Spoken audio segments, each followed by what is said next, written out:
tenho extravasamento de artéria, qual é a minha coloração? Que cor é do sangue mesmo? Vermelho vivo.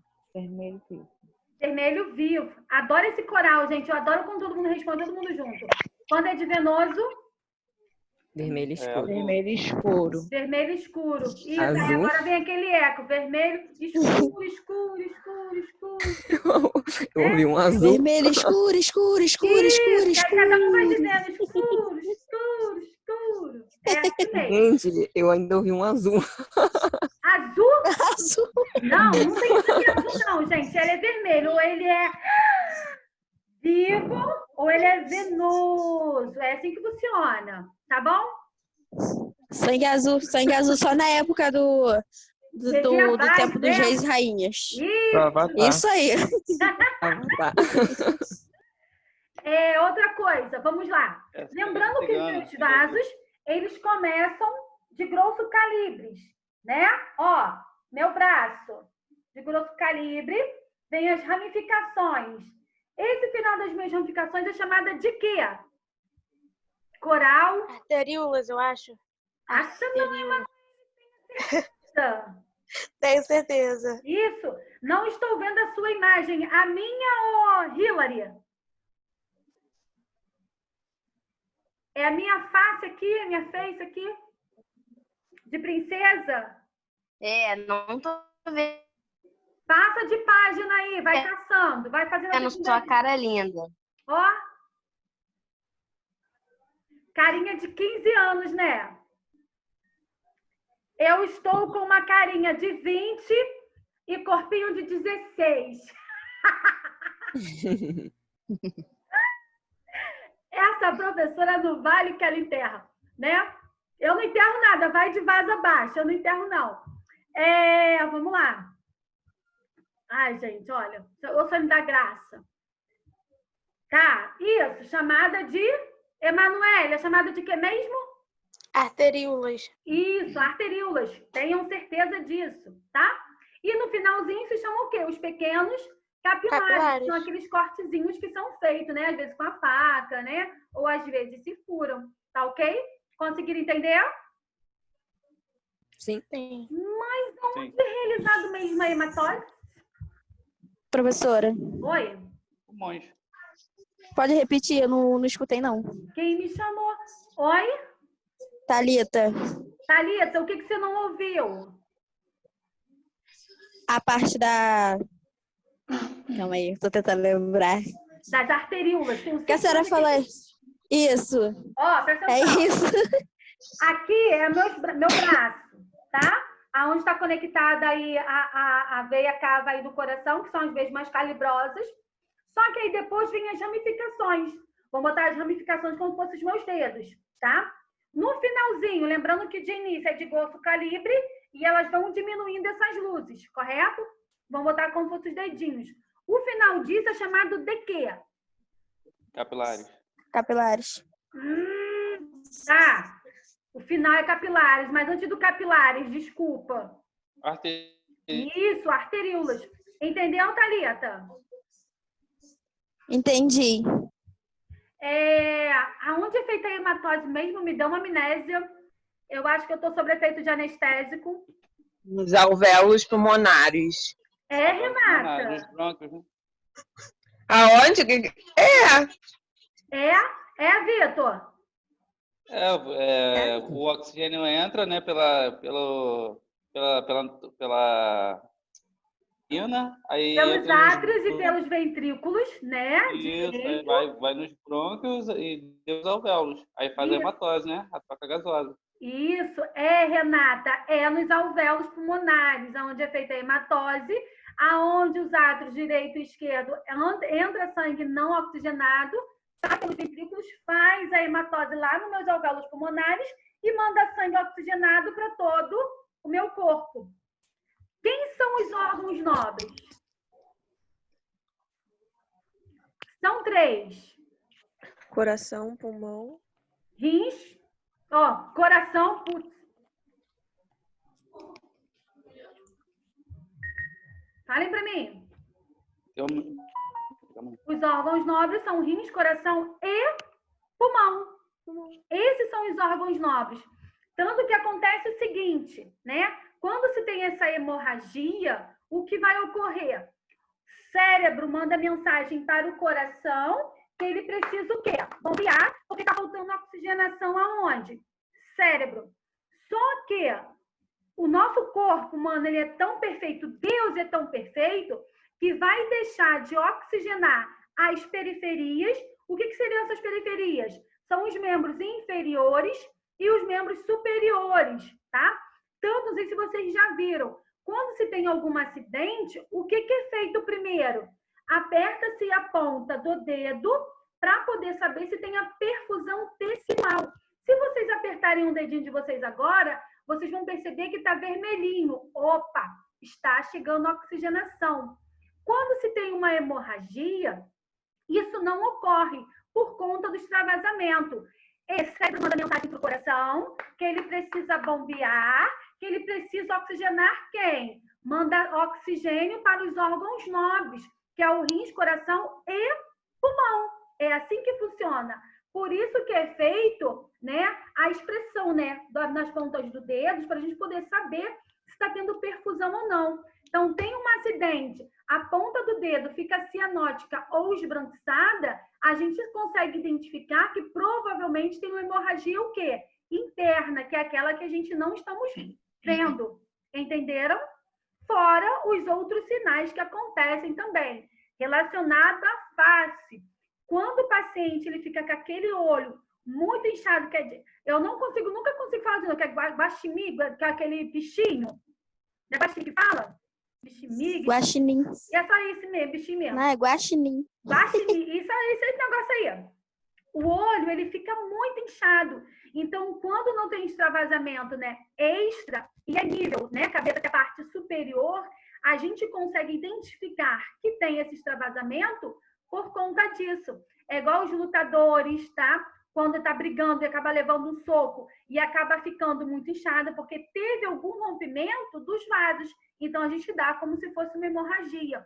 Por isso que o olho, ele fica muito edemaciado. Entenderam? Foi? Alguma dúvida? Sim. Foi. Deixa eu só...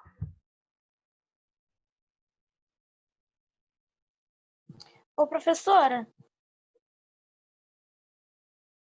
Ouvindo. então, no caso, a gente só pode dar como hemorragia se for alguma região do corpo ficar com edema, mas por um contato brusco. Exatamente. Ah, beleza. Tá? Um traumatismo craniano, né? Tem extravasamento, né, de líquido, tanto que tem o nosso líquido, né, que é o nosso líquor céfalo-raquidiano, tá? Esse líquor também é o que faz aí ter uma pressão intracraniana, que são os traumatismos, que muitas das vezes, eu falei isso com vocês semana passada, não, que muitas das vezes precisa te tirar a carlota, porque acaba ficando muito edemaciado, e o nosso crânio, né, a nossa caixa craniana, é o único que não tem como sair, não tem espaço para sair. Então, o cérebro, quando ele começa a ficar muito edemaciado por conta desse líquido, muitas das vezes precisa tirar o quê? A carlota. Tira-se a carlota, né? Corta, igual uma tampinha de laranja, corta. Esse, né? Essa carlota é colocada no abdômen para poder conservar. Quando o paciente, né, tenha esse inchaço, ele acaba diminuindo, é aonde é colocado de volta no lugar. Entenderam? E a gente utiliza como se fosse a PIC, pressão intracraniana. Alice, Entenderam? por favor. Foi? Alguma dúvida? Foi. Oi, Vitor? Sim, foi. Então, vamos lá. Vamos dar continuidade.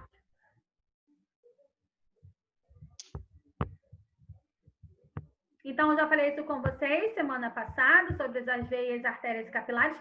Mas quantas túnicas tem mesmo as minhas artérias? Quantas o quê? Quantas túnicas? Quantas camadas? 3. Acho que é 3. Acho 3. não. É 3. Meus vasos.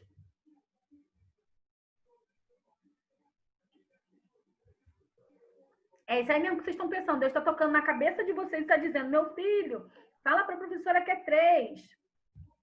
3. Os capilares. Deus tocou na cabeça de vocês. Vocês vão dizer que é... Capilares é um só. Isso, um só. Muito bem. Aqui, ó, o que eu acabei de dizer para vocês agora, tá? Já falei dos ventrículos, atos de direita e esquerda, falei o que acontece. Pequena e grande circulação, que são as hematoses, tá? Intervenção de enfermagem também, eu já falei sobre isso, correto? Correto. Sim. Uma dúvida. Fala. Você falou das 3 camadas, né? Aí seria artéria e capilar? Não, é assim. Nós não temos a camada da nossa pele, que é epiderme, derme e tecido subcutâneo? Sim, sim. Então, a camada dos vasos é a mesma coisa. Só que aí, primeiro, eu tenho os meus capilares, que é uma única túnica, tanto que se a gente se furar superficialmente, o que vai acontecer? Não sangra de imediato? Sim. Quando eu for pegar uma artéria, ela já não é mais profunda? Sim, sim. Por isso que a gente fala que é camada. A veia é a mesma coisa. Entendeu? Ela vai estar mais profunda no caso, né? Exatamente. Tanto que muitas das vezes, para você sentir, né, antes de você estar verificando a pressão arterial, né, que você vai lá, aonde temos a nossa radial, vamos lá do lado oposto, no braquial, tá? Ó, dedão, que é o meu rádio, eu vou lá do outro lado, com o meu indicador e com o meu médio, eu preciso o quê? Sentir a minha braquial para eu poder colocar o manguito 2 dedinhos acima. Então, se vocês perceberem, os vasos eles são muito mais profundos e a artéria também. Entendeu? Por conta das camadas? Sim. Não é assim então, que vocês aprenderem fundamentos? Sim. Tenho certeza. Então, no caso que você explicou agora há pouco, as 3 camadas, foi falado aí vasos, capilares e veia, vai ser isso? Não, vamos lá. Nós temos os vasos sanguíneos. Quais são os vasos sanguíneos, Vitor? Veia, artérias e capilares. Uhum. Quantas camadas têm os meus vasos? 3. Quantas camadas têm as minhas artérias? 3. Quantas camadas têm os meus capilares? 1. Entendeu? Não? O capilar ele só tem uma ele está bem na isso. Isso, ele é bem superficial. Tanto que se eu pegar, né, a pontinha de uma agulha. Ui, cadê o negócio? Pegar a pontinha da agulha e furar, vai acontecer o quê? Vai sangrar. Entendeu como funciona? É bem superficial. Sim. Por isso que o sangramento também é bem pouquinho. É diferente de vasos e de artérias, porque é mais profundo. Ok, tá beleza. Foi. Entendeu, Vitor? Sim, entendi. Então tá, vamos lá. Vitor, Oi. aí, que eu quero te ver. Eu tô carente. Isso. Vitor, se eu fizer a pergunta para você assim, quantas camadas tem a minha veia? 3. 3. Quais são os vasos sanguíneos? Os vasos sanguíneos são, vamos lá. Os capilares. Olha para cá, olha aqui para mim aqui, ó, com o meu Google. Não, os capilares. Isso. E as arteríolas. Não. Não, aí já vai para a artéria, né? As arteríolas são os finais dos vasos. Que aí acaba se fazendo aquelas ramificações. Lembra? Aí, então, no caso, vai vir a veia, né? Oi? Então, aí vai vir, no caso, né? Você tem a veia, né? Isso. Aí vai para os capilares, não é isso? Olha só, deixa eu tentar te explicar de novo. Se eu fizer a pergunta assim para você. Quais são os vasos sanguíneos? Veias, artérias e capilares. Ponto. Vasos sanguíneos. Veias, artérias e capilares. Se eu falar assim para você, quantas camadas tem a minha artéria? 3. 3, porque é mais profundo, é isso? Isso. Aí, se eu te perguntar assim, Vitor, no final dos vasos, tá? Antes de chegar aos meus capilares, são formados o quê? Eu tenho os vasos, que eles são muito mais calibrosos. É como se fosse o corpo, né? Vamos botar aqui. Caraca, blusa bonitona, hein? Arrasou. Segue o líder. Eu só não acho legal realmente ter, né, o jogo agora. Não tem graça nenhuma. Sem ninguém no estádio, sem ter bastante jornalistas, sem ter plateia, então não vale a pena. Eu sou realmente contra, né? Mas enfim.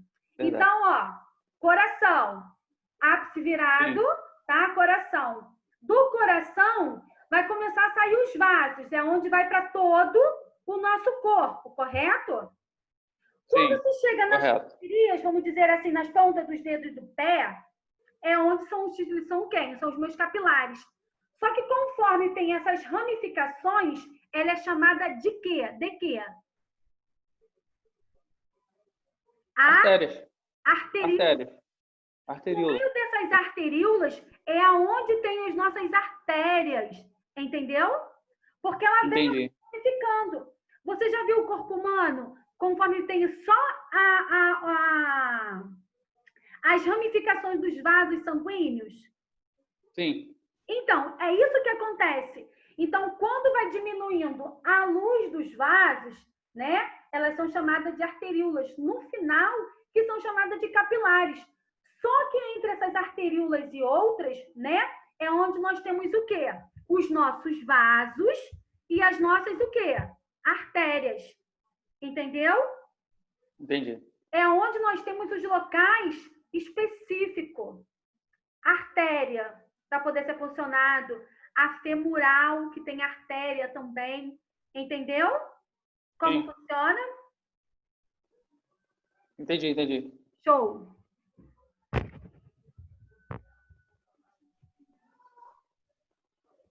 Olha só, deixa só...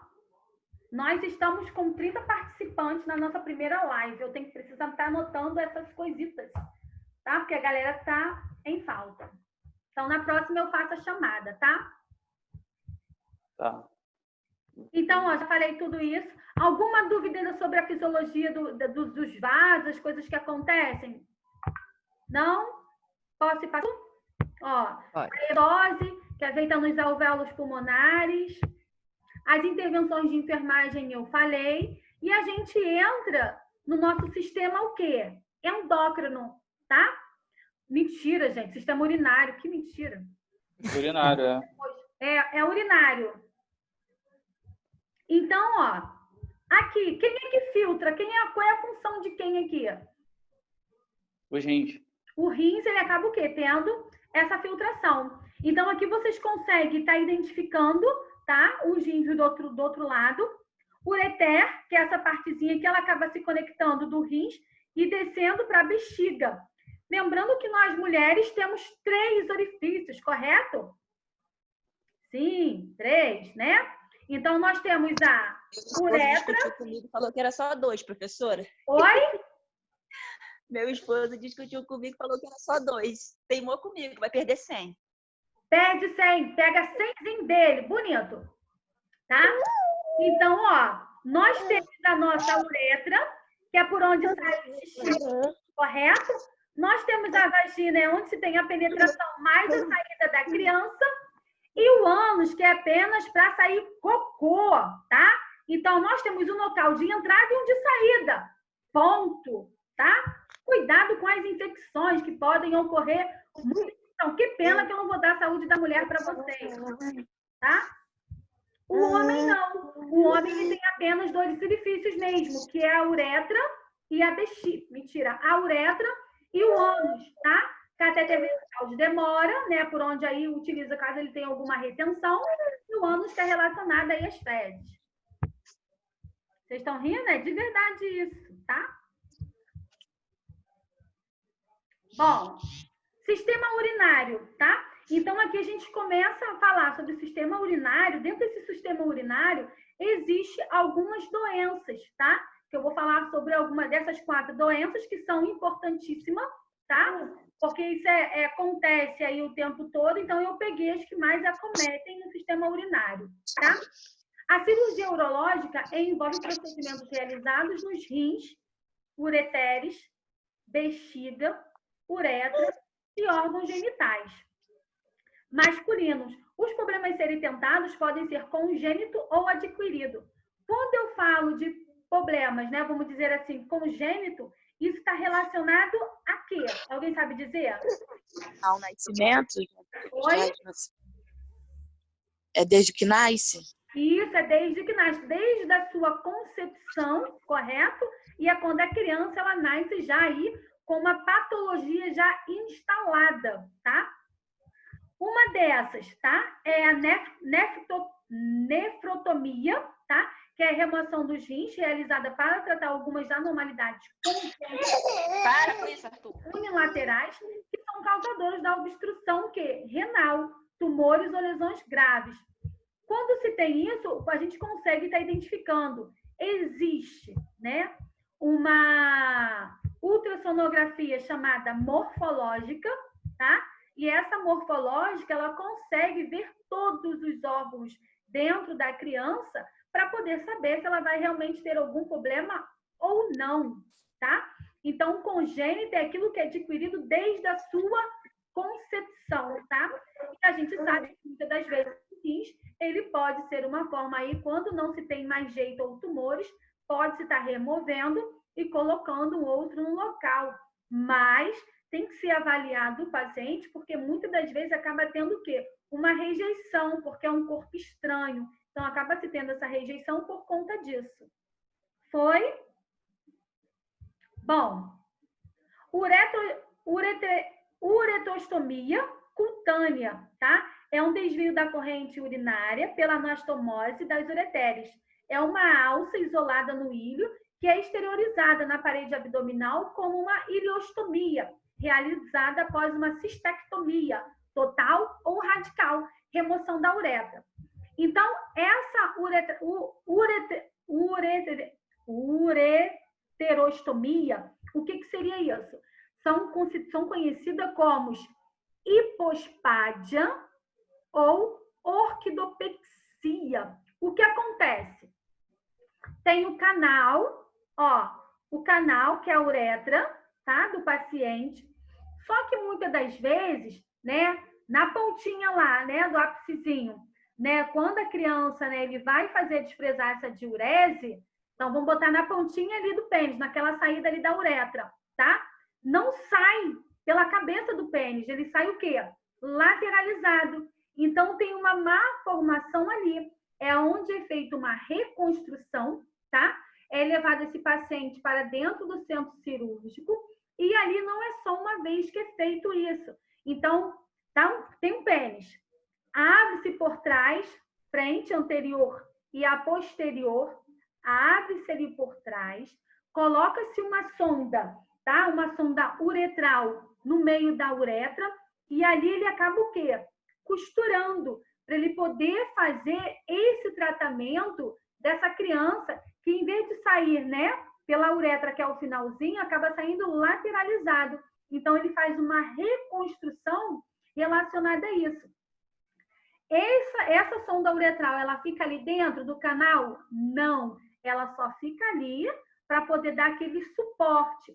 Para o cirurgião, ele dá aquela anestesia, dá aqueles pontos dos lados para poder a criança, né? E dali ela acaba tendo aquela formação normal e a criança conseguiu urinar tranquilamente. Foi? Foi. Alguma dúvida?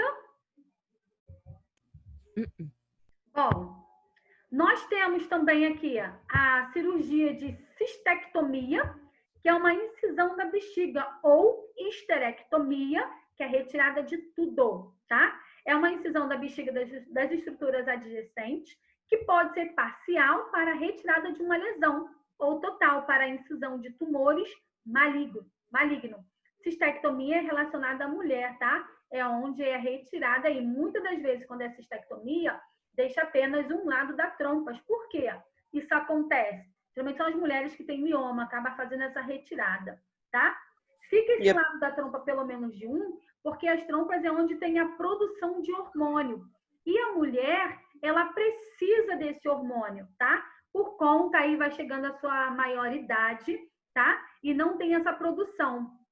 Quando se tira tudo, né, é onde entra aí a fase da menopausa, se precisa estar fazendo o quê? A utilização de hormônios por conta disso. Então, a gente faz desta forma. Então, muitos médicos, ele acaba o quê? Aconselhando deixar uma das trompas para poder ter essa produção de hormônio, para quando chegar na sua maioridade, não ter que tomar hormônio, tá ok? Quando se tira tudo, não tem jeito, você vai fazer reposição de hormônio. Caso fique ali, então vai depender da sua dosagem hormonal, tá ok? Foi? Alguma dúvida? Dívida? Postectomia é a remoção cirúrgica da glândula e das suas cápsulas, geralmente para a retirada da pele. O nosso tempinho ele vai acabar, é só a gente voltar no mesmo link, tá ok? Então, a postectomia é aquele excesso de pele, que muitas das vezes, né, a criança ela já tem um biquinho de chaleira, a mãe muitas das vezes tenta passar pomada ou tentar arregaçar aquilo ali e acaba prejudicando a criança cada vez mais, ou quando chega na sua vida adulta, o homem ele acaba tendo essa postectomia. Muitas das vezes é utilizada a pomada que não surte efeito, mas na hora do seu ato ali sexual, isso acaba impedindo. É onde o homem acaba sentindo dor. Então, a gente sempre recomenda, né, levar a criança no urologista e ver o que está acontecendo. Quanto antes essa criança